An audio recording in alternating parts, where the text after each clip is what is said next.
এদিকে একটা class party কিনছি প্রায় 6 বছরে, প্রথম খোলা হয়েছে। আর 6 বছর পর কিন্তু শুধু আছে ক্লাস প্লেট দিয়ে, বাজাজ অরিজিনাল শুধু একটা ক্লাস প্লেট দিয়ে। আর এই 6 বছর যাওয়ার কিছু কারণ আছে, যেমন অনেকেই 6 বছর 7 বছর যায়, 7 বছরের ফিটিং করা হয় ক্লাস প্লেট বা একবার খোলা হয়, অনেকে বিশ্বাস হয় না। অনেক আছে প্রায় সময় বিশ্বাস করে না, ওই 6 বছর গেছে ক্লাস প্লেটই। আসলে 6-7 বছর আমাদের লেখার গাড়ি 6-7 বছর যায়। তো 6-7 বছর যাওয়ার কিছু কারণ আছে, যেমন আমরা গাড়িগুলা ঠিকমতো মোবিল পাল্টাই যদি, বা ঠিকমতো মোবিলগুলা টাইমে টাইমে ভালো মানের মোবিলগুলা যদি পাল্টাই, আসলে 6-7 বছর কোনো বিষয় নাই। এখানে এমন একটা অবস্থা হয়েছে, এখনো চলার মতো ব্যবস্থা হয়েছে আছে। উম, কিছু একটু ক্লাস হয়ে যায় রানিং, যার কারণে খোলা।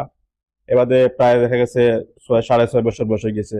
আর বাটি এই জন্য ক্লাস পাই দেখা যায় বাটির সাইডটা হালকা হয়েছে, তবে একটা বাটির সাইডটা ফাইল মারিয়া।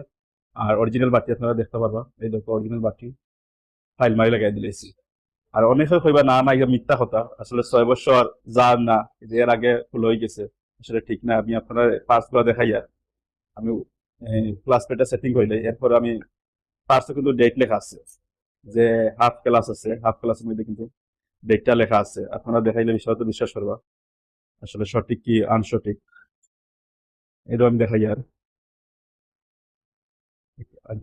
ডেট লেখা আছে 19/11/2019, 19/11/2019। আর ক্লাস এটা ফার্স্ট খোলা হয়েছে, ফার্স্ট খোলার মানি হলো দেখো রিপিট, আমি আবারও দেখাই আর এরকম রিপিট গুলো অরিজিনাল রিপিট গুলো রয়েছে, আপনারা দেখলে বিশ্বাস করতে হবে। তো সবসময় চেষ্টা করবো আপনার ভালো মানের মোবিলটা ভরতা, আর ভালো কোয়ালিটির মোবিলটা ভরতা, সময় সময় মোবিলটা চেঞ্জ করতা। তাহলে ক্লাস পাঠিয়ে বা যে কোনো ফার্স্ট সেটিং পিছনে, আবার গাড়ি হেয়ার সেন্টার খুলে হয়েছে না এখন পর্যন্ত, এই ফার্স্ট ক্লাস পার্টি খুলে হয়েছে, তো যে কোনো রিং পিছনে লাস্টিং করবো। ধন্যবাদ সবাইকে।